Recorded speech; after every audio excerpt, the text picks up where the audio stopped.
Bom, gente, bom dia a todos. Falando um pouquinho sobre o Supply Brain, a gente tem uma missão que é talvez não tão nobre, né, que a gente vai demitir algumas pessoas, né, mas a gente tem uma missão que é fazer com que a gestão da cadeia de suprimentos seja o mais autônoma possível. Atualmente a gente trabalha com dois módulos. Um é o módulo de reabastecimento. Então, eu estou prevendo o que vocês vão comprar, por exemplo, lá na Riachuelo e determinando a quantidade de produto que tem que ter antes que você vai lá e não tenha aquele produto que você queira, né? Então, eu gero toda a parte de recomendação para poder fazer compras, distribuição, tá? Transferências e até mesmo recomendações de produção.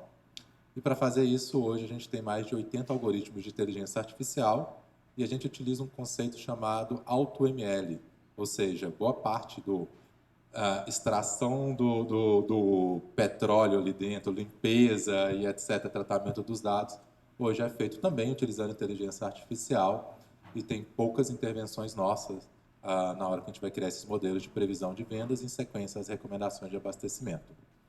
Do outro lado, eu recomendei quanto que você tem que comprar, por exemplo. A gente tem um sistema hoje que automatiza todo o processo de negociação e compra com fornecedores, principalmente aquelas compras que são menos estratégicas, que representa cerca de 80% da maioria das empresas das compras realizadas.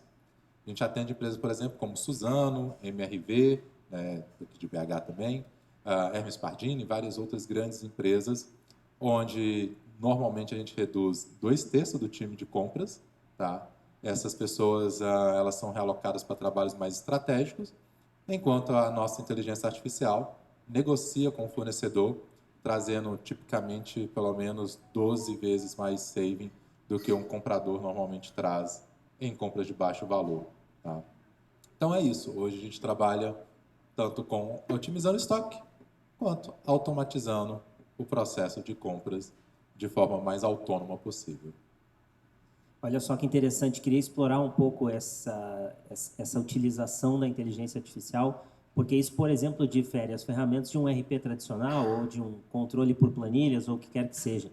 A entrada da inteligência artificial como um fator que agrega valor ao negócio, né? Como é que se construiu isso? O mercado demandou essa inteligência para levar para um outro nível de automação, para ter savings nas compras, para poder permitir que as pessoas se tornassem mais estratégicas dentro da área de compras. Como é que a inteligência artificial entra para essa gestão de estoques ou de compras? Boa. Vamos pensar no caso primeiro de compras, né? Quando uma grande empresa vai realizar um processo de compras, tipicamente sempre tinha um comprador, né, uma pessoa ali fazendo esse trabalho. Qual que é o grande problema? Essas pessoas estavam sobrecarregadas, extremamente sobrecarregadas, e aí você tem que, ao mesmo tempo que você aumenta compras, você tem que aumentar o número de compradores, ou você vai perder saving, porque você está fazendo um trabalho mais simplificado. Sei lá, eu coto com 3 fornecedores. Não, gente, para compra até 10 mil reais, não precisa cotar com 3, cota com um. Daqui a pouco, para compra de 20 mil reais, não precisa cotar com 3, cota com um. E aí, historicamente, a gente tem sempre aquele triângulo de ferro que eu falo, né? Onde você vai estar falando assim, por exemplo, qualidade no processo da compra, ou seja, você está trabalhando ali dentro. Do outro lado, você tem o custo para poder realizar aquela compra ali dentro. E, por fim, você tem aquele número de pessoas para poder executar isso. Ou você reduz qualidade, ou você reduz preço, alguma coisa você vai estar penalizando para poder manter a sua empresa funcionando dentro do seu budget e etc. O que a inteligência artificial faz? Ela consegue resolver os 3 problemas, né?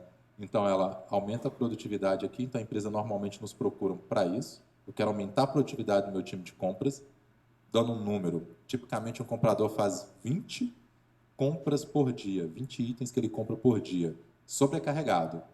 Com a IA, a gente chega a mais de 100. Tá? Assim, reduz, se a gente fizer um número de compras por comprador, né? A gente chega a mais de 100. Então, a gente melhora a produtividade. Ao mesmo tempo, ao invés de eu cotar com 3 fornecedores, a gente já teve compras que foram mais de 150 fornecedores participando do bid. E para IA, tanto faz, porque literalmente é ela que está negociando ali com ele. Tá? E a qualidade do processo ainda é melhor, porque a gente consegue entender, por exemplo, como agressivo é um fornecedor numa negociação, no sentido de se ele vai ter ou não, se eu tenho ou não tenho a possibilidade de reduzir preço. Aí entende isso e começa a calcular vários indicadores, pega IPCA e outros fatores, né, variação cambial, etc., para falar, cara, você está me falando que é R$ 100, mas eu pago só 70. Porque ela consegue entender que tem margem ali de negociação, né? E com isso reduzir também um custo. Já na hora que a gente fala de otimização de estoque, todo mundo já passou por isso, né? Você chegar numa empresa, quiser, por exemplo, pegar uma farmácia. Você chega ali na farmácia, você quer comprar um antibiótico, tem uma caixinha só, você precisa de duas. Aí você tem que ir para uma outra farmácia. E vários outros tipos de negócios assim. O que as empresas sofrem muito? Elas perdem muito dinheiro com ruptura, né? Ou seja, a falta de produtos no momento que você deseja. Ao mesmo tempo, ela tem excesso daquele produto em outras unidades.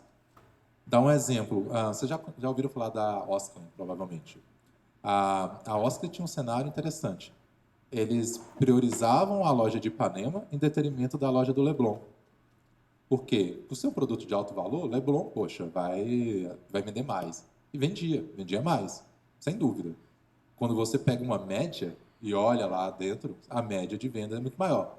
O fato é que a média é sempre a média, né? Normalmente ela está errada. E aí, por que a loja de Ipanema vendia menos? Olhando a média, ela vendia menos. Mas por quê? Porque não tinha o produto.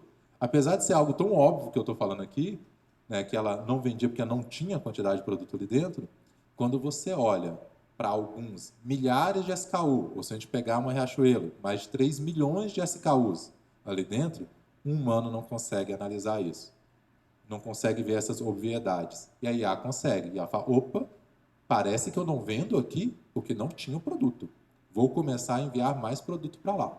E aí a gente viu que, no final das contas, a loja de Ipanema vendia tão próximo quanto a loja do Leblon, né? Então, evitar o excesso, evitar a ruptura é outro fator interessante. Perfeito. Trazendo o Ederson aqui, como é que o mercado está percebendo a chegada dessa onda de inteligência artificial generativa do ponto de vista de profissionais disponíveis, do ponto de vista de entendimento das lideranças das organizações, nas interações com os clientes, né, e com os alunos também? Como é que tu tem percebido isso? Está faltando gente para falar de IA, para aplicar IA. Eu estou analisando globalmente, eu participo também de grupos, eu até mostrei um da ODCE aqui, que está debatendo a ética. É uma questão mais filosófica, tem a ver com a empregabilidade, então tem a questão operacional do dia a dia, e tem pessoas que já estão pensando lá na frente, está resolvido. A empresa, como é seu nome mesmo? É Jefferson. A empresa do Jefferson está funcionando, está melhorando a performance, é muito nobre, está tudo certo acontecendo. E o impacto social. Alguém vai ter que se preocupar por isso, né? Então, e sim, existem pessoas preocupadas com isso. E dá um exemplo da Universidade de Caxias do Sul, principal universidade da Serra Gaúcha. Eu entrei nos cursos de extensão, nos cursos de graduação, para ver o que tinha já de conteúdo sobre IA, ou se estava atendendo a demanda. Tem um curso de IA generativa, que fui eu que criei. O pessoal, tá, mas eles não sabem, ainda tem poucos especialistas na área. E quando a gente pega, inclusive, regiões que elas são mais isoladas, é ainda pior. Por isso que eu estou aqui de Caxias, natural de Vacaria, Rio Grande do Sul, de Caxias, né, estou em Belo Horizonte, porque tem muito espaço, tem muita demanda. E eu estava conversando com um colega que antes, se puder levantar a mão, a gente estava... Qual o seu nome mesmo? Antônio, né? O Antônio está moldando, se reinventando para ser consultor de infra com um foco em IA. Porque ele está vendo a oportunidade. E a fase é essa. As pessoas estão acordando agora. Mas por que eu me antecipei? Porque eu levei o choque lá nos Estados Unidos. Se eu não vou para uma missão empresarial, não entro dentro de uma oficina de robôs, eu também acharia que está tudo certo. Então, eu já trabalhava com o IA, mas eu não ia tão a fundo, não explorava. Eu só colocava na minha plataforma, vendia o meu sistema e estava tudo certo. Só que eu acho que quem se disponibilizou a vir aqui, quer debater o assunto, tem um compromisso maior. Tem que ajudar, porque é que eu não consigo desapegar o meu eu profissional do meu eu indivíduo.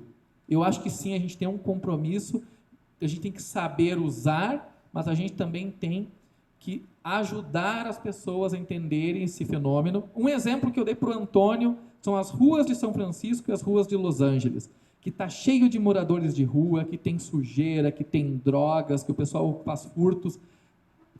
A nossa omissão bate na nossa porta. A IA começa a roubar emprego e o pessoal não tem onde se alocar, eles vão ficar onde? Morando em barracas enfileiradas em cima de uma calçada? Então, realmente, eu acho que é sério. A gente fala em um tom de brincadeira, o pessoal prestar atenção e tal, mas eu acho que nós temos, sim, que nos alfabetizar em relação à IA. Perfeito, para que todos os profissionais possam interagir e se reorganizar profissionalmente, porque talvez não tenha mais o executor, mas vai ter que ter a pessoa que faz a gestão dos dados, vai ter que ter a pessoa que faz a gestão da plataforma, vai ter que ter... Então, assim, é um outro universo, né?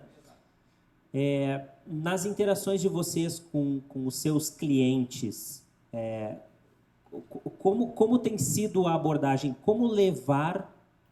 E aqui pensando no exercício das pessoas que são das áreas técnicas, ou os consultores, ou quem está no mundo de startups, como levar a provocação para dentro da empresa, da sua empresa, né? Como levar a provocação do tema IA para dentro da sua empresa? E até mesmo, talvez, por onde começar, que aplicações ou que softwares free hoje vale logar, vale conectar, vale... Eu sei que tu já abordou alguns aqui, mas tentando ser um pouquinho mais específico, como levar a provocação de olhar para esse novo cenário com inteligência artificial para dentro das suas empresas? Boa. A gente tem falado muito assim que a inteligência artificial é inevitável, né? Então, esse acho que é um ponto que quase todo mundo aqui concorda, né? A não ser que a gente vai lá e fala assim, vamos parar de inovar, a gente vai ter inteligência artificial impactando muito a vida das pessoas. E aí, o que nós temos feito?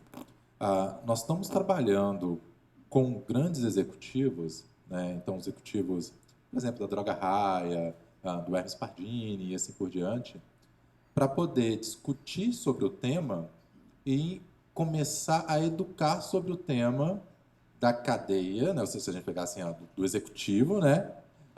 Até chegar embaixo. Então, a gente tem feito vários, a gente chama encontros, né? Round tables, para poder discutir isso. Falar, olha, qual que vai ser o impacto na minha organização e como que isso vai afetar a sociedade também, como que vai afetar o dia a dia de trabalho e tudo mais. Agora, o grande desafio, ele vem de você conseguir mostrar o benefício da IA. E isso, muitos são céticos. Por quê? Eu trabalho com IA desde 2001, quando eu comecei a atuar em IA. Desenvolvendo para a empresa especificamente, foi em 2016. Então, de 2001 até 2016, a gente estava muito no acadêmico. Claro que tinha vários outros softwares, etc., ali dentro, mas era inacessível. Várias empresas investiram e perderam muito dinheiro, né? Porque a solução não estava madura o suficiente. Então, como que você começa a mostrar que, olha, a gente está no momento certo, é hoje que a gente tem que fazer isso, né? E aí, trazendo cases, mostrando outros resultados, trazendo experiências de fora. O Brasil, apesar de a gente não estar na vanguarda, né? Talvez não na vanguarda tecnológica, mas se a gente pensar em termos de profissionais, a gente está bem próximo dos Estados Unidos ou de outras, né, nações. Não em volume, mas em qualidade, né, de pessoas aqui dentro.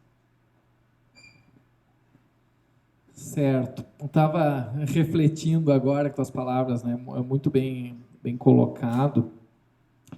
E eu fiz alguns experimentos, eu quero compartilhar rapidamente. Um é no Google Ads. Eu dirijo a parte de marketing da minha empresa e produto. E a gente criou campanhas onde tem a palavra, né, tipo a sigla IA ou inteligência artificial, em comparação àquelas que está escrito automação, redução de tempo, IA performa muito mais. Todo mundo quer estar abraçado em algo chamado IA. Tem pessoas mentindo que tem IA no seu software, né? Isso é a maioria. para poder vender. Então, sim, isso está acontecendo. Então, eu citei aqui sobre o LinkedIn. A gente ouviu o advento, o fenômeno do LinkedIn. Vocês têm que... Alfabetização primeiro, on table, tem que conversar, tem que aprender de fato e tem que se lançar. Tem que citar que o hardware atende que a consultoria de vocês vai ajudar a colocar. Como vocês têm que saber, têm que entregar, eu acho que é importante isso.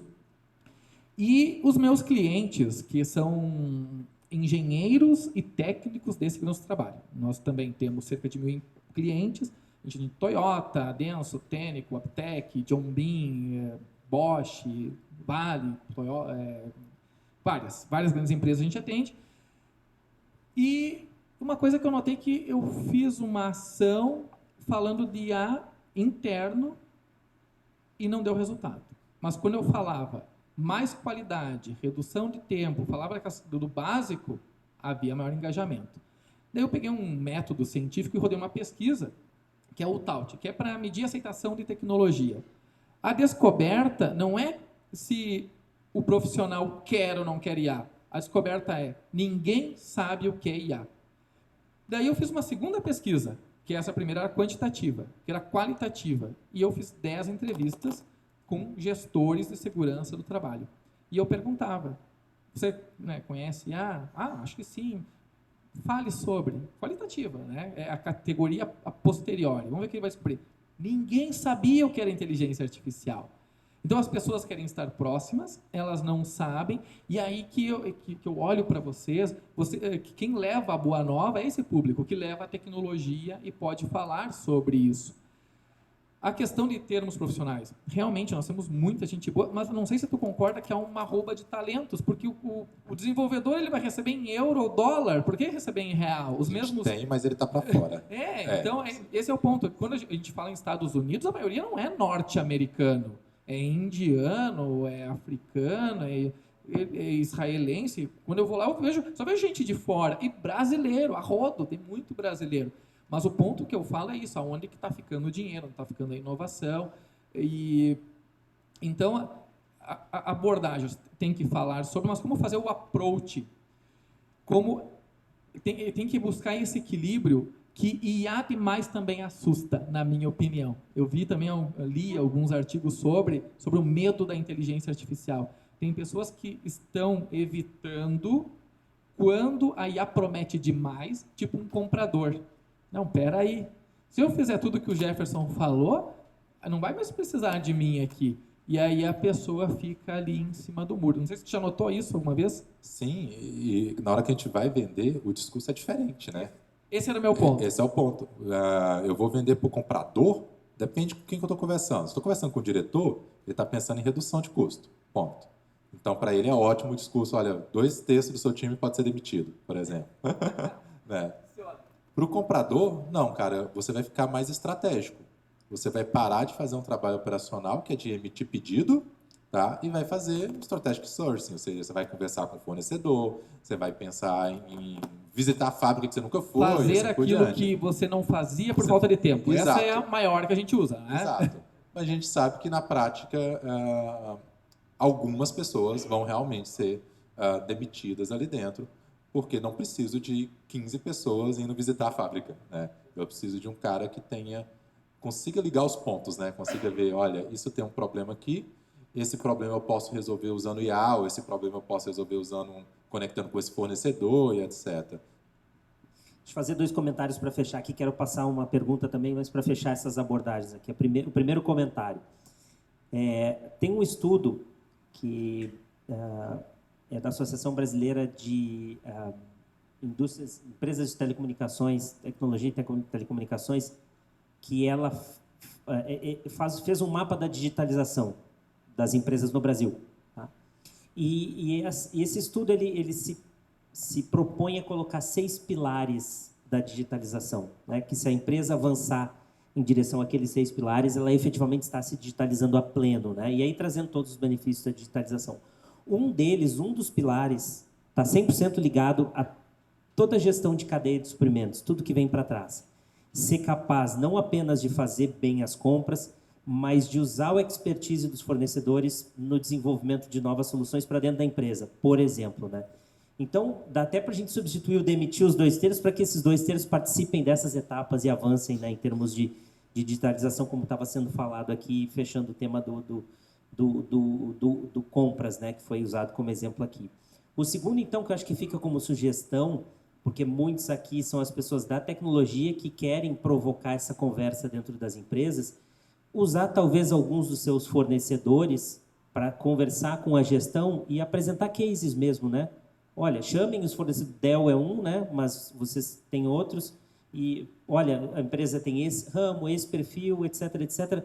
Por favor, prepara 2, 3 cases aqui para a gente apresentar para a gestão, para a gente poder materializar o que é capaz de vir com a inteligência artificial, seja ela tradicional, seja ela já a onda da generativa, mas que a gente possa materializar. Talvez essa seja uma sugestão que a gente fecha aqui dessa provocação. Deixa eu avançar para a pergunta aqui, que tem uma pergunta. Maravilha. Meu nome é Egon, sou da Statera Tecnologia, e eu estou bastante curioso, já estou estudando um pouco sobre toda essa parte tecnológica, no intuito de criar um novo departamento lá de inovações dentro da empresa. E aí me parte assim, gente, eu estou estudando, buscando essas informações, mas meio perdido até no que me aprofundar. Então a pergunta é: quais os conceitos, quais os princípios, quais as técnicas, os materiais, o que eu tenho que estudar para poder me tornar esse profissional capaz de ajudar as empresas a evoluir nesse mercado de tecnologia de inteligência artificial? Acho que aqui a gente tem excelentes referências. Eu vou só colocar um tempero aqui e passo para vocês. Eu acho que qualquer tema estudado, pensando na empresa, tem que estar conectado a um benefício para o negócio. Acho que esse é o ponto de partida, para a empresa comprar a ideia, né? Mas daí passo para os especialistas aí. Obrigado. A sua pergunta é a mesma que o Antônio me fez aqui à frente antes. Ederson, o que eu estudo agora? E eu tive que dar um passo atrás, porque é uma pergunta difícil que não tem uma resposta fácil, que é o seguinte: tem relação direta com o teu plano, modelo de negócio. Se a gente sair às cegas, tentando entender tudo o que a inteligência artificial oferece, o que ela é, conhecer a história dela, e tem muito disso da palestra de inteligência artificial que gasta de 45 minutos, 30 minutos contando a história do Alan Turing, tal. No final o cara só conhece a história. Não é isso. Eu acho que a gente já venceu essa história de saber de onde ela veio e tudo mais, e ter os conceitos.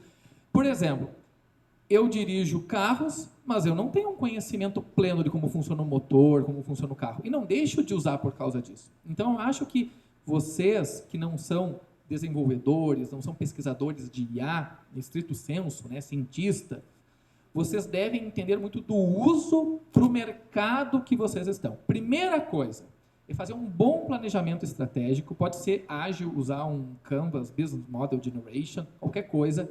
Entende assim, qual é o público? É esse. Qual é a dor desse público? É isso. Primeira coisa, resolve essa dor, mas não com uma vitamina, mas com um analgésico. Realmente, foi o comentário também, eu vou usar o Antônio aqui mais uma vez, que é o seguinte: não vá como um consultor dizer, faça isso e está resolvido, porque tu vai embora e a empresa não vai saber o que fazer. Ajuda de fato. Fica junto, senta lá. Vou gastar mais horas, só que tu vai criar o repertório. O melhor conhecimento que a gente pode adquirir é o prático, não é mesmo? Desde 2001, programando, fazendo e tal. Quando tu está na frente lá dos diretores de uma grande empresa, tu nada de braçada, tu está tranquilo, tu sabe o que está fazendo. Pela prática. Não adianta ler todos os livros, fazer todos os cursos da internet. Não se iludam nesse aspecto, isso eu quero dizer. Curso da Udemy, do Coursera, não vai te ajudar.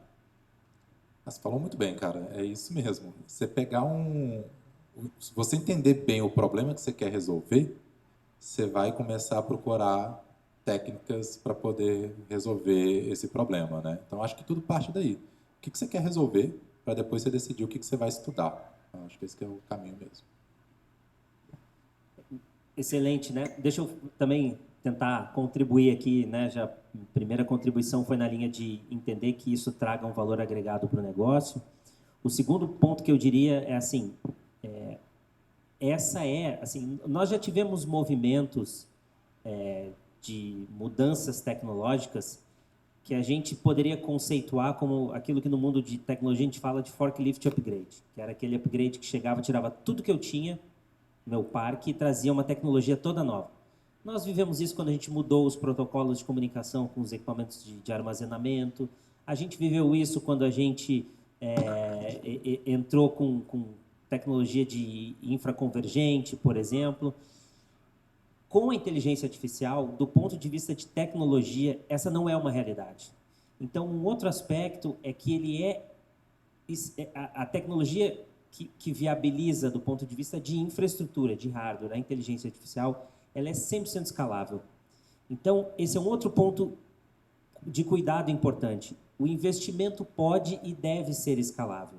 Preciso ter a preocupação de preparar meu ambiente e ir escalando ele à medida que a demanda vai surgindo. Por exemplo, qualquer aplicação baseada em inteligência artificial que use o conceito de machine learning, ou mesmo que use o conceito tradicional de IA generativa aqui, ela vai usar uma base de dados para fazer todo um trabalho de aprendizado, para depois entrar numa segunda etapa que a gente chama de fine tuning, que é a gente fazer pequenas correções das respostas providas e depois entrar em inferência ou produção, enfim. A etapa que mais vai demandar num primeiro momento é a etapa de aprendizado. Essa é offline, eu não estou conectado ainda no business. Então, eu posso estender um pouco mais esse tempo, demandar mais um tempo de processamento para colocar em operação e depois que eu tiver uma massa crítica de informações chegando, grande, importante, gerenciando bem a plataforma de dados, eu escalo o meu ambiente tecnicamente falando. Então, digo tudo isso para dizer o seguinte, começa com o simples, com as soluções mais simples, mais fáceis. Inclusive, do ponto de vista de dia a dia, o Ederson foi muito feliz aqui, trouxe várias ferramentas, como, enfim, trouxe o Bard, o GPT, mas tem outras de edição de imagens, tem outras de edição de voz, enfim. Criar contas nessas ferramentas e começar a produzir as coisas mais simples que são do dia a dia da empresa, para enxergar essa automação começar a ficar prática, né? E isso as pessoas da área perceberem, as pessoas da unidade de negócio perceberem, olha, agora eu escrevo meus e-mails usando automação do Copilot ou do ChatGPT, eu só passo o olho, reviso e dou OK para disparar. Pô, eu quero ver como é que funciona isso, eu também, me ensina aqui. Vai criando essa cultura também, né? Um ponto que você falou que eu acho que é legal, em 2018, nós precisávamos fazer um trabalho que chama de para. Basicamente você tem uma descrição e você tem que falar qual que é o código de um produto. Okay? No caso, um código de exame. Então, tem exame genético, tem várias complicações. Sei lá, alguém foi lá e colocou assim, HIV e o código é SIDA, por exemplo. E aí, cara, eu fiz uma promessa para o cara, né, para a empresa, que eu faria isso em 4 semanas. Ou seja, em um mês eu faria esse trabalho para eles. E eles falaram, porra, é impossível fazer isso em um mês, né? Não, cara, é possível. O que eu fiz? Em uma semana eu peguei a base de dados deles, subi no Azure, na época era o Studio, que vai até ser descontinuado, subi ali dentro, rodei o modelo mais simplesinho possível. Aí você precisa conhecer algumas técnicas, né? Obviamente, para você saber, é o que você falou, você não precisa saber da rede neural, mas eu preciso saber qual algoritmo que eu vou usar para aquele problema.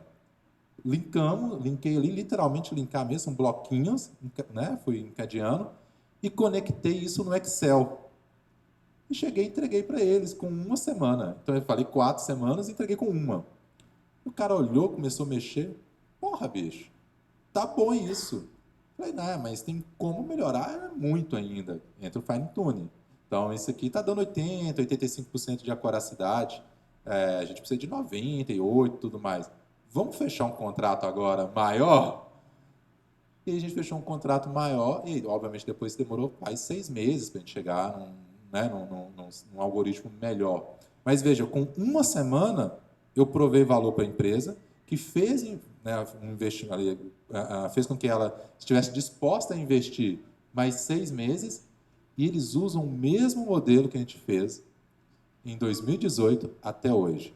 São mais de 1 milhão de diparas sendo feito anualmente, e eu falo que é o melhor cliente que eu tenho, porque a gente não muda nada e eu sempre recebo deles. Entendeu? Por causa das 4 semanas que viraram uma semana. Tem mais. Eu queria complementar, está fazendo que a gente está indo por esse caminho, a gente conversou com os clientes, entendeu o problema e está tentando resolver o mais simples primeiro. Então, esse foi o caminho que a gente está indo. Mas eu queria aprofundar um pouco mais no repertório que eu devo construir. A gente, como consultor, a gente já tem que ter alguma coisa já dentro da gente para a gente poder debater, poder talvez ter os insights certos de qual que é o melhor caminho, qual que é a melhor solução. Se você fosse iniciar hoje, qual repertório qual conteúdo você consumiria para se preparar para esse mercado, para ter esses insights, para ter essas ideias, para ter uma caixa de ferramenta mais dentro de si, até para saber o que pesquisar e aonde se aprofundar para poder alcançar o objetivo, que é encontrar a solução ideal para o cliente, no menor custo, com a eficiência que o cliente merece. Eu voltaria para o básico. Entender bem o business, isso você já entende. Então, se eu fosse um prestador de serviço para a sua empresa, a primeira coisa que eu preciso é entender seu business. Então, beleza. Em sequência, entender os dados. Então, assim, como vocês já falaram muito, né, o dado é o petróleo ali dentro, etc. Então, eu preciso entender o dado. O que representa aquele dado? É um dado espaço, não é? Tem correlações, não tem correlações? E aí, muita parte disso aqui é, cara, estatística mesmo. A gente não está falando ainda de algoritmos avançados de IA, né? Depois que você entendeu o básico, você vai saber como conversar com o seu, enfim, com a sua empresa, com os seus fornecedores e tudo mais. Aí sim você vai partir para, ok, quais técnicas, né, eu posso utilizar, eu posso aplicar em cima desses dados? Eu vou aplicar algoritmo de clusterização, não sei qual que é o problema, tá? Então, um algoritmo de clusterização, preciso agrupar esses dados aqui, né, em silos que junto eles representam algo para vocês. Não, mas eu preciso fazer uma classificação, eu preciso, dado um determinado item, eu preciso classificar ele como sendo A, B, C, D. Eu preciso usar um algoritmo supervisionado, não supervisionado, enfim. E aí você vai aumentando o seu repertório em termos de tipos de algoritmos que podem ser aplicados para resolver problemas que estão sendo expressos, né, que vão ser utilizando os dados que você tem. Então, começaria realmente com o básico, entender os dados e o business de vocês. Sabe? Eu acho... Qual é o seu nome? Egon. Eu acho que o Egon não quer ouvir isso ainda. Eu estou desconfiado pela cara dele. É outra coisa que ele quer ouvir. Ele quer saber o seguinte, como é que eu entro de titular nesse time, saio jogando, saio fazendo gols, e a gente está dando soluções, tipo a nossa carreira, né? Ela é passo a passo e tal. Então, a gente está numa era acelerada. Hoje é quarta-feira e amanhã de manhã tu quer entrar já de líder, quer entrar fazendo gol. Isso aí. Nesse caso, eu acho que saber usar bem a IA generativa. Só que aí, o que é saber usar bem? Ele nem... Qual a tua formação, Egon? Administrador. Então, um pouco isso que a gente está falando é grego para ele. Rede neural, isso e aquilo e tal. E aí, a questão, se você tiver um Copilot, um chat GPT, algo do seu lado, nesse dia a dia, eu acho que o primeiro passo é isso, usar bem a IA generativa para pegar esse problema, jogar e fazer as perguntas, o que a IA generativa sugeriria para solucionar, e tudo que você não souber do que ele falou, que são essas palavras que você já esqueceu, que ele comentou, daí você vai tentar entendê-las. E aí, só que eu acho que teria que ter uma pessoa, de fato, humano, especialista, para você validar isso. Aí sim, tu cria um atalho, porque é o seguinte, para ele chegar nesse nível de entendimento do que é um algoritmo, o que é rede neural, ele vai ter que fazer uma graduação, um mestrado, um doutorado, né? E daí, não vai resolver amanhã, mas se ele ficar muito bom em IA generativa e fazer prompts, daqui a pouco ele submete, assim, eu tenho esses dados, o que eu poderia fazer com eles? O básico. E aí a IA generativa vai dar 3 soluções. Pode fazer isso, aquilo. Tu não entendeu nenhuma. Tu vai colar e vai dizer, explique melhor esse item que eu não entendi. Explicou, continua entendendo. Explique para um jovem de 15 anos. Daí ele muda a linguagem. E aí você ainda não entendeu. Quando entender, chama o Jefferson ou chama o Ederson nas redes sociais assim, cara, isso faz sentido. Daí a gente que tem esse conhecimento vai te dizer assim, faz. Então, vocês não estão sozinhos. Eu acho que tem que procurar ajuda, sim, porque se não é a tua formação, não tem bala de prata. Não vai acontecer, tu não vai virar especialista tão rápido. Porque olha a nossa jornada, né? Mais de 20 anos na peleia. Mais de 20 anos. Mas eu acho que Não, dá para... faz- desculpa. Não, só falar, faz sentido, né? Usar a chat, a gente usa isso hoje para poder estruturar, mas é aquele ponto que você comentou, né? Ela alucina. Então, se você não consegue entender se aquilo que ela está te falando é possível de ser desenvolvido, né? Isso também se torna um grande problema, né? E aí sim, ter um fornecedor para te apoiar, ou enfim, uma outra empresa, acho que faz sentido, né? Com isso, você ganhará a segurança, a experiência, mas você vai estabelecer no teu plano uma meta.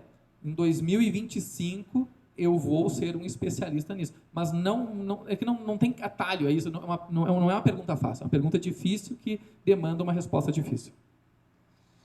Exato, mas e volto naquele tema da escalabilidade, de começar do básico, enfim, porque a inteligência artificial generativa, ela é uma evolução da inteligência artificial tradicional, que, de novo, a gente falava em 1956, ou pelo menos a primeira menção vem de lá. Ela é uma evolução, mas a inteligência artificial tradicional, ancorada em algoritmos, como o Jefferson trouxe alguns exemplos aqui, ela ainda é muito robusta, ela é uma solução muito robusta para, tendo uma boa visão do universo de dados, criar correlações que vão agregar muito valor para o negócio, né? Seja entendendo o comportamento do cliente, seja entendendo a demanda de recursos dentro da empresa, seja entendendo a movimentação dos estoques, né, dos materiais, enfim. Então, tem ainda muita coisa que é básica, que já agrega muito valor. E antes, né, eu comentei, o Ederson apresentou aqui GPT, Bard, Copilot, enfim. Quem ainda não criou uma conta, nem que seja free, o cara aqui, ó, como o Elias ali, não gasta R$1, não quer pagar os $20, cria uma conta free e pelo menos começa a fazer perguntas para essas ferramentas. Isso é fundamental, porque aí vão aparecer as possibilidades, né? Desde demandas pessoais até demandas profissionais, as possibilidades são inúmeras. Está surgindo mais uma pergunta lá. Ah, tem antes uma ali. Tá, vamos lá.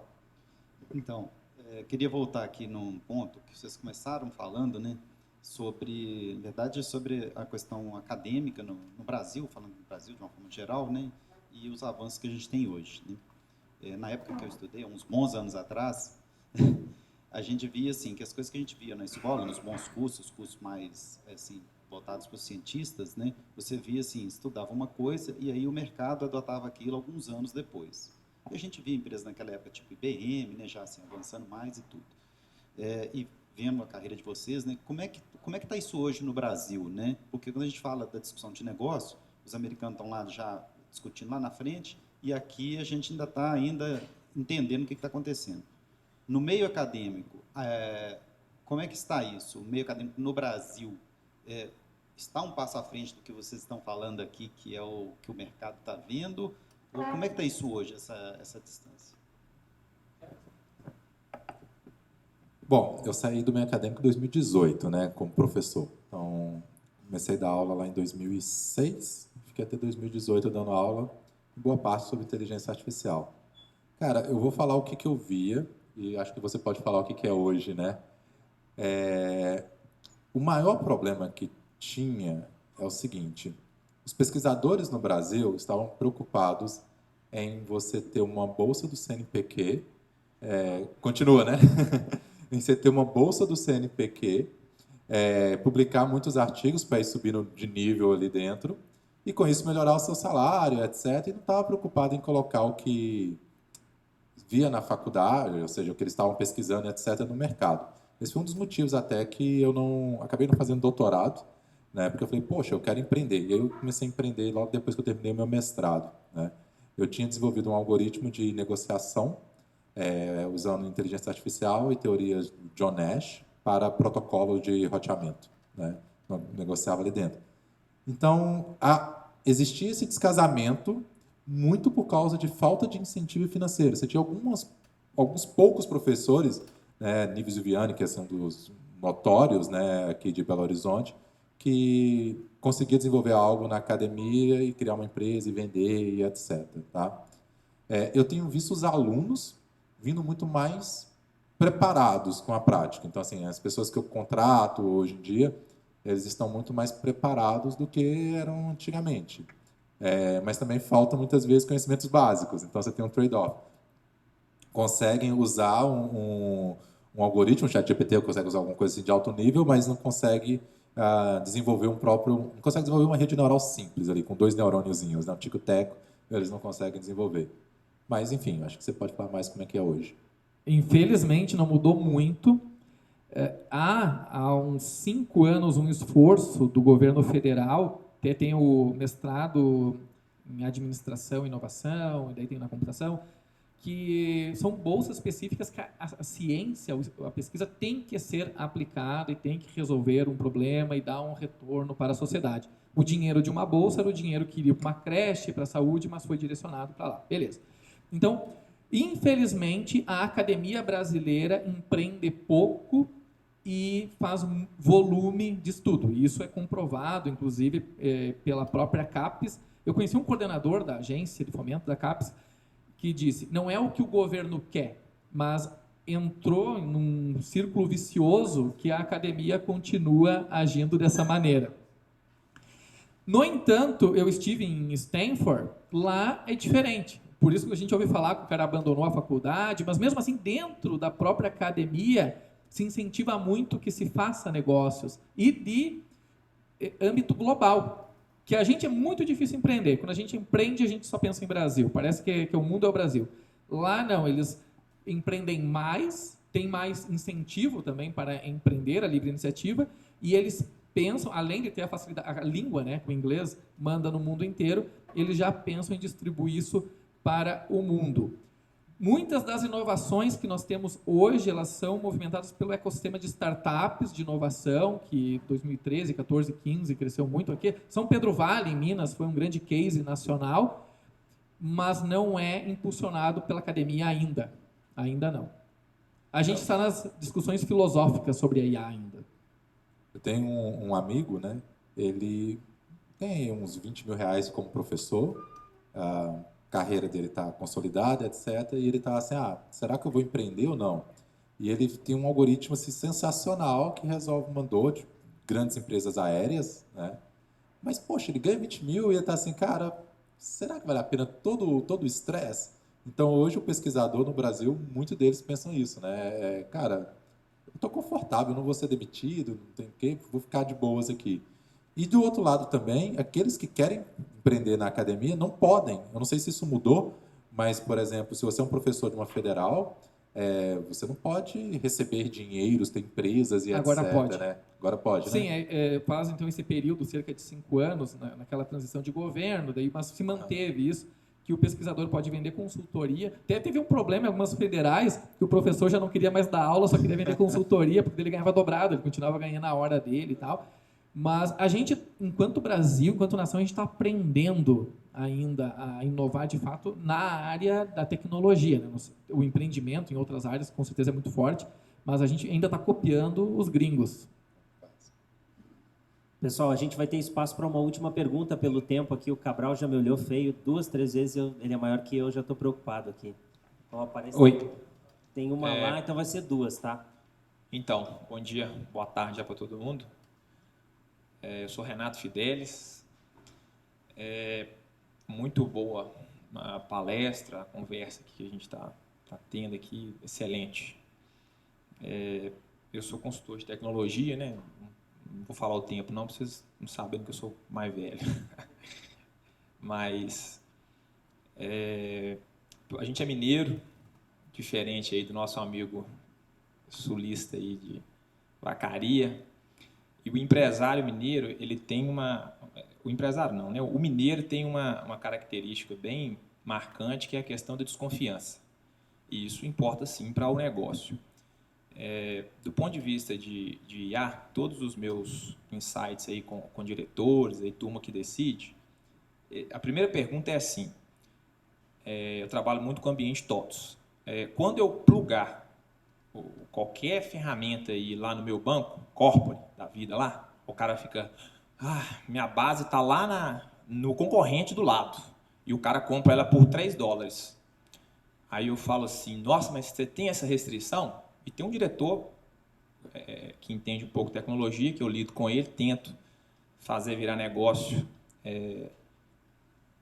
com IA, e a primeira coisa que ele pede validação, a contratual, não sei o quê, lucro cessante, é que meu banco de dados, tudo bem, né? O dado dele realmente tem inteligência de negócio ali em cima daquela base de dados, e, né, é o negócio da pessoa, né? Não estou aqui para julgar. Então, assim, hoje eu tenho um pouco de dificuldade em garantir, do ponto de vista de segurança e legal, que o dado está preservado. Tem um log da ferramenta FortiGate, Palo Alto, sei lá quem, que garante que o dado está só nesse ambiente e quando ele foi lá para a IA, ele está criptografado, 256 chave PQP, desculpa, mas tipo assim, e garanta para o meu cliente que o dado dele não está na nuvem exposto e que o modelo que eu estou aplicando para ele, o concorrente não aplicou quer dizer, eu tenho um problema em vez de ter uma solução. Isso é uma dor que eu tenho, né? E aí acho que, não sei se vai ter uma... imagino que não tem uma ferramenta. Mas, né, o pensamento acadêmico tem que estar focado nisso, porque segurança, na minha opinião, é uma coisa crítica demais para a gente evoluir aí com IA e essas nuances todas que a gente falou aqui durante o evento. Obrigado. Vocês querem trazer algum comentário aqui? Eu posso... eu acho essa é uma provocação interessante que nós também, no dia a dia, comercialmente falando, a gente também enfrenta, né, com relação à segurança de todas as possibilidades de soluções que são levantadas, né? Eu acho que tem uma estratégia que é importante, que é separar o desenvolvimento da produção, né? Eu acho que trabalhar num ambiente offline, mostrar os benefícios em desenvolvimento, eu acho que ajuda, pelo menos, a criar um apetite para entender melhor, né? Porque aí, depois, certificar a segurança, tem as decisões, aí a gente falou antes, de usar bases abertas ou fechadas, as próprias ferramentas, né? Open ou não. Eu comentei antes, tem empresas, muitas, que já estão fechando o acesso ao ChatGPT aos seus funcionários, para que os seus funcionários não usem informações sensíveis de negócio para pedir para escrever um e-mail ou alguma coisa do tipo. Então, eu acho que a primeira sugestão que eu daria é separar essa ideia em desenvolvimento, produção e mostrar um benefício antes de qualquer coisa, né? E depois as escolhas adequadas das ferramentas, acho que acaba fazendo muita diferença. Mas eu imagino que vocês enfrentam isso no dia a dia, se quiserem complementar. Isso é uma discussão diária mesmo, né? Porque apesar da maioria dos dados não serem estratégicos para a empresa, assim, para uma outra empresa, né? As empresas ainda acham que são, né? Tipo, cara, exemplo, quanto que eu compro uma caneta? Cara, faz a mínima diferença se o meu concorrente sabe por quanto que eu compro a caneta. Mas quanto que eu compro aquela matéria-prima que está no meu produto, especificamente ali dentro, que faz a composição de preço, né, do que eu vendo direto, aí começa a fazer diferença. Então, a primeira coisa que você tem que tentar entender é o que realmente faz diferença e o que não faz diferença para a empresa, caso aquele dado seja exposto. É óbvio que a gente não quer expor nenhum dado, né, mas existe todo um risco. No Supply Brain, a gente faz o seguinte: primeira coisa, a gente traz empresas externas para auditar todo o nosso sistema. Então, a gente contrata empresas para poder fazer isso. Pentestes, né, enfim, outras coisas ali dentro. O segundo ponto, trabalhar com fornecedores que também te ajudem nesse aspecto, né? Então, a Dell, por exemplo, a Microsoft e vários outros fornecedores que podem te ajudar nesse aspecto. E, por fim, se o dado que você está indo trabalhar, eu falando especialmente de inteligência artificial, se o dado que você está indo trabalhar, você não precisa saber quem que é, ou seja, você não precisa identificar uma pessoa, por exemplo, não precisa identificar um produto e tudo mais, traga esse dado de forma anônima para o seu sistema, ou com uma outra chave, outra coisa assim, para você trabalhar. E se acontecer de vazar, cara, produto é o 55. Custa sequencial, 500, né? Chave sequencial não diz custa nada. R$500, por exemplo. Ali. O que é o 55? Não sei, mas para a empresa X ela sabe o que é o 55. Para o algoritmo de A, ele só está fazendo um forecast de demanda ali dentro e retornando isso, e isso é decriptografado no RP da empresa depois. Enfim, tem algumas táticas. Não sei se eu te respondi, porque é bem complexa a resposta da segurança. Você vai envolver várias etapas ali dentro. Eu vou compartilhar rapidinho aqui uma experiência. Então, que eu tenho uma pesquisa, que é um investimento, um algoritmo agora, uma patente, para a saúde. E ali é muito crítico, tem que assinar vários termos, passa por conselho de ética, é uma confusão isso aí. E a solução, a bala de prata é dados anonimizados sempre. E daí a gente já superou todo o resto. A gente vai colocar as medidas protetivas necessárias, só que se der problema, tudo bem, né? Vamos lá, só tem que meio que acalmar o pessoal, mas ninguém vai ser penalizado de fato por isso, por causa que inclusive a LGPD, as leis, tudo, a questão é os nomes, né? Não pode identificar a pessoa física, natural lá e tal. Então, anonimiza todos os dados que não passa de um monte de números que só faz sentido para quem conhece o negócio, que é o ponto aqui, e conhece o problema. Vamos para a nossa última da manhã, então. Aliás, meio-dia e 49. O que a inteligência artificial diz? Conta como tarde ou manhã? Não almoçou é manhã, né? Alô, aqui. Eu queria fazer uma pergunta para o Ederson. Gostei muito da sua fala, né? Até tem algumas desmistificações aí sobre a inteligência, Ederson. Como você tem uma experiência tanto no Brasil quanto nos Estados Unidos, eu queria falar sobre os construtores, né? A gente fala muito de IA generativa, mas existem empresas e cabeças que constroem esses modelos, né? E no Brasil ainda eu vejo isso muito raro ainda. A gente vê muitos utilizadores de IA, mas a gente vê muito pouca empresa que constrói tecnologia. E eu tenho uma empresa que a gente constrói a tecnologia, a gente até recebeu um investimento agora, e trabalhamos com diversas áreas, tudo quanto é tipo de solução, utilizando inteligência artificial, a gente já desenvolveu. E eu queria a sua visão, porque eu também sou da área acadêmica, então tenho um perfil parecido com vocês dois, né? Eu faço mestrado e modelo o cérebro natural usando inteligência artificial e trago esses conhecimentos para a empresa também.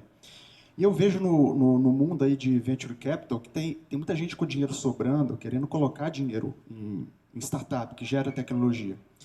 E o Brasil ainda está pouco visto nessa área. Eu queria ver qual que seria a sua visão sobre isso lá fora. O que eles falam do Brasil, o que eles conhecem sobre empresas nacionais no Brasil que podem ser um grande investimento para eles, né, caso eles conhecessem alguma empresa que gerasse tecnologia própria. Eu tenho até contatos para te passar em São Francisco, depois me procura. Tem, sim, muito dinheiro para investimento. A inteligência artificial é o objeto, é o alvo, é onde está sendo direcionado o dinheiro. A gente passou recentemente as fintechs, lembra? Só tinha evento de fintech, todo mundo quer fintech. A agritech, a fase agora é de IA. E é que aqui é complicado, a gente falou que tem pouco, tem muito, assim, tem muita gente boa no Brasil, por mais que a gente se baseie em cálculos de algoritmos que vêm da literatura, que geralmente foram criados nos Estados Unidos, mas às vezes nem foi por um russo, né, mas foi criado dentro dessas universidades, mas acaba que o lançamento por fora, ele é mais poderoso, ele é mais forte, né? Então, eu acho que a questão das relações. Eu vou depois te passar um contato de um rapaz que é de Fortaleza. Ele foi para lá para trabalhar com inteligência artificial, para a parte ambiental. Ele conseguiu investimento, faz mentorias, está por lá. E ele, inclusive, comentou, se souber algo no Brasil, né, que queira vir para cá. Eu estive também no consulado, falamos com o cônsul brasileiro da época, foi em 2022, que nos recebeu. Claro que daí o processo de internacionalização é uma outra área do conhecimento. O que o cônsul disse foi o seguinte: tem muita gente querendo internacionalizar, acha bonito o Vale do Silício, mas a aplicação nem em inglês nem internacionalizar, é o mínimo, né? Que é mais do que ter aplicação em inglês. Mas se há o desejo, com certeza, o dinheiro lá fora tem. Não é que aqui não tenha, mas o que eu vejo aqui é que aquelas pessoas, os hunters dos Venture Capture, eu julgo eles muito despreparados para avaliar IA. Eles parece que valorizam modinhas como algo muito valioso e aquilo que é profundo, que é acadêmico, que necessita de um conhecimento maior para ter a compreensão, não passa nem na primeira fase, porque eles não entenderam o que a gente queria falar às vezes. E, às vezes, aquele software que tem uma automação e nem tem inteligência artificial recebe 2 milhões e a gente diz, mas sério? Sim, mas quem é que está avaliando, né? O despreparo é em toda a cadeia. Quer complementar essa? Então, eu vou fazer, na verdade, não vou nem complementar, vou fazer um merchan pro Gibran aqui. Né? Gibran é um dos caras assim, que mais conhece sobre inteligência artificial que eu conheço, sabe? O cara entende muito, muito mesmo sobre inteligência artificial. Criou um dos primeiros grupos, né, Gibran, aqui de IA da comunidade aqui em Minas Gerais. Agora ele está com a Tecno fazendo também a parte de educação, a parte de IA, né? Isso é bem legal. Volta naquela pergunta, né, de como que eu vou aprender e etc. Na técnica é uma possibilidade também para poder fazer isso. E agora complementando só um pouquinho sobre investimento. Existe o despreparo nos investidores, né, para poder entender, mas se a gente pegar de 2022 para cá, realmente a gente tem uma redução de investimento, né? Então, o investimento caiu para caramba. Mesmo que você tenha uma tecnologia de ponta e etc., você não vai conseguir os valuations que você conseguia lá em 2022, né? O mercado está escasso tanto no Brasil quanto fora. Assim. Mas, enfim, tem muita coisa para poder desenvolver ainda. Hardcore, criar ferramentas de IA, não é tão comum fazer isso no Brasil, porque falta capital e a gente sabe que o profissional realmente precisa de muito dinheiro, essa empresa precisa de muito capital para criar ferramental para que outras pessoas usem, né? É mais difícil. Bom, pessoal, acho que com isso a gente também conclui o painel aqui.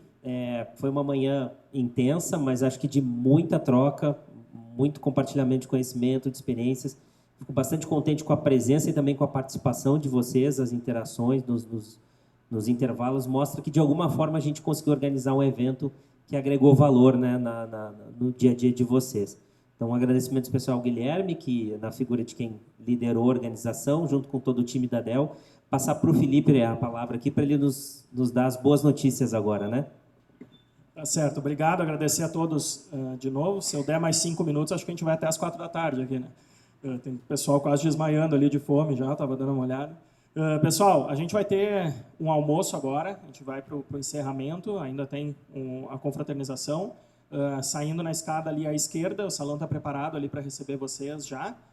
Então a gente pode ir se dirigindo ali. O evento ele não acaba aqui, né? Toda essa informação, eu sei que é muito intenso, eu sei que é muito conteúdo, mas a ideia é que isso reverbere nos próximos dias, semanas, na vida de vocês, no trabalho de vocês.